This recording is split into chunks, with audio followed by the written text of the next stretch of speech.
রাতের অন্ধকারে মাটি কেটে তা পাচারের অভিযোগে দাসপুর থানার রসুলপুর গ্রামের মাইতিপাড়ায় উত্তেজনা ছড়ায়। রবিবার রাতে গ্রামবাসীরা ট্রাক্টর ও জেসিবি আটকে মাটি কাটার কাজ বন্ধ করে দেন। অভিযোগ, গ্রামের বৃদ্ধা সন্ধ্যা দাসের সরকারি বাড়ি ভেঙে তার সামনের অংশের মাটি কেটে পাচার করা হচ্ছিল। গ্রামবাসীদের অভিযোগের তীর সরাসরি দাসপুর এক গ্রাম পঞ্চায়েতের সদস্যা অর্পিতা খাদকের স্বামী তারকনাথ খাদকের দিকে। তাদের দাবি, দীর্ঘদিন ধরে এই ব্যক্তি গ্রামের রাস্তা দিয়ে মাটি ভর্তি ট্রাক্টর যাতায়াত করিয়ে কংক্রিটের রাস্তা ক্ষতিগ্রস্ত করেছেন। পাশাপাশি যে নথিপত্র দেখিয়ে মাটি কাটার দাবি করা হচ্ছে তা 2025 সালের নভেম্বর মাসের বলে অভিযোগ গ্রামবাসীদের। অন্যদিকে সমস্ত অভিযোগ অস্বীকার করে তারকনাথ খাদকের দাবি, মাটি কাটার জন্য প্রয়োজনীয় সমস্ত সরকারি ছাড়পত্র তার কাছে রয়েছে এবং আইন মেনে কাজ করা হচ্ছিল।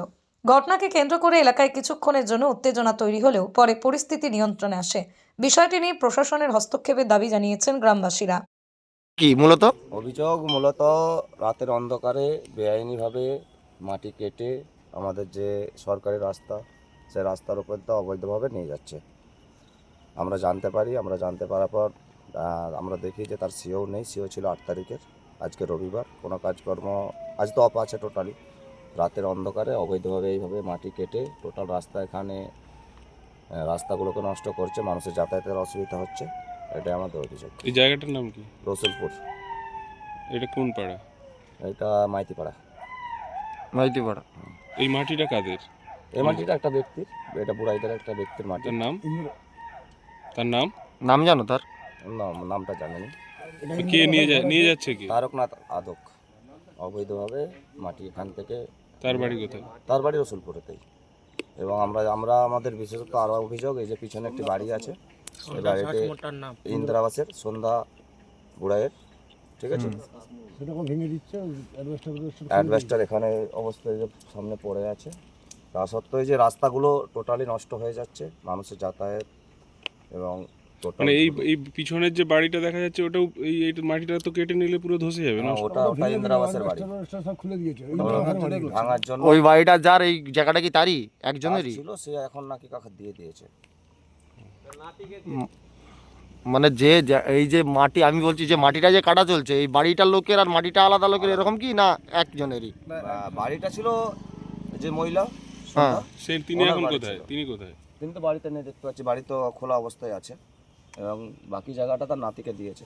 এবার পুরোটা দিয়েছে কি অর্ধেকটা দিয়েছে সেটা তো আমরা বলতে পারবো না। টোটালি রাতের অন্ধকারে মাটি অবৈধভাবে কাটা হচ্ছে, এবং আমাদের যে রাস্তা চলাচলের, এই রাস্তাটা আমাদের স্কুল যাচ্ছে, টোটাল রাস্তাটা নষ্ট হচ্ছে। এটাই আমাদের অভিযোগ, তার জন্য আমরা এসে আপত্তি করি। মানে গাড়ি, ট্র্যাক্টর, জেসিবি সবই আটকানো হয়ে আছে। পুলিশকে জানিয়েছেন বা প্রশাসন বা পুলিশকে জানিয়েছেন? না, প্রশাসনকে এখন আমাদের জানানো হয়নি। অভিযোগ যে অবৈধভাবে রাতের অন্ধকারে মাটি কাটা চলছে, এবং এই যে গাড়ি চলার জন্য সরকারি যে রাস্তা, সেই রাস্তা ভেঙে গেছে। পুরো বিষয়টা কি? না, অবৈধভাবে কোনো মাটি কাটা হয়নি। অ্যাকচুয়ালি এটা একজনের বাড়ি আছে। ওই বাড়িটা খুব উঁচু হওয়ার কারণে উনি হচ্ছে এই বাড়িতে তার স্বামী মারা যায়, মারাতে উঠতে পারে, এটা বৃদ্ধ হয়ে গেছে সে।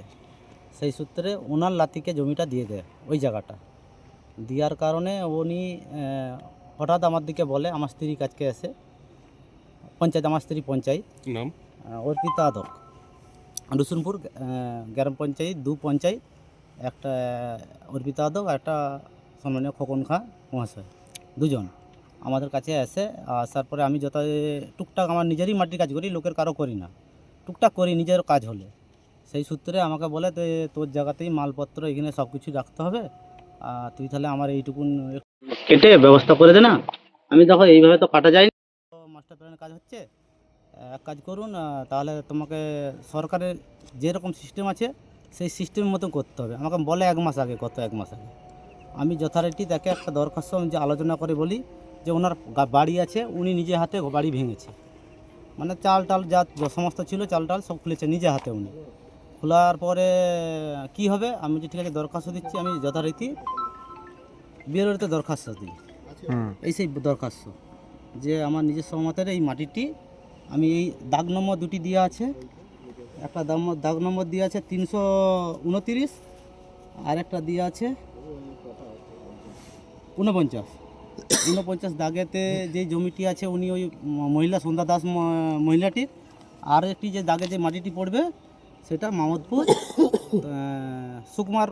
সুকুমার হাজরা ওনার জমিতে মাটিটি পড়বে, সে স্টোর করে রাখবে।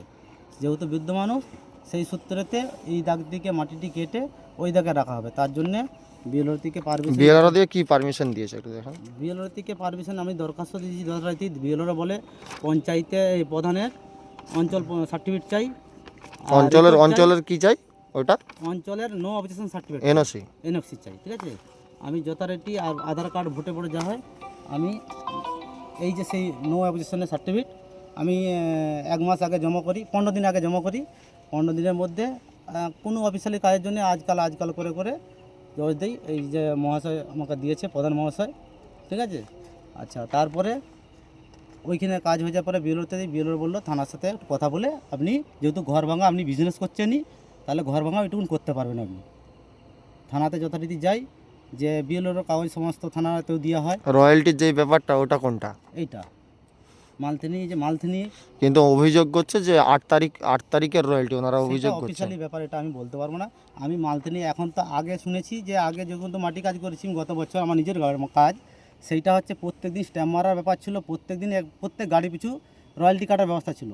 এখন শুনছি সেটা মালথিনি একবারই যেটা কাজ হয়, আমার যেহেতু দুদিনের কাজ আছে কি 3 দিনের কাজ আছে, মালথিনি একবারেই 5,000 টাকার রয়্যালটি। মানে এই কাজটা করতে পারবেন বিএলআর বলেছে আপনাকে? হ্যাঁ, বলেছে যে একবারে রয়্যালটি কেটে, আপনি যেহেতু ঘর ভাঙা, বিজনেস করতে বলেনি, ঘর ভাঙা, সেই সূত্রে ঘর ভাঙার ওনারও দরখাস্ত নিয়েছি, জানি মাটি আর হচ্ছে বিলেরও দরখাস্ত নিয়ে সেই হিসেবে কাজ করি। আপনার নাম?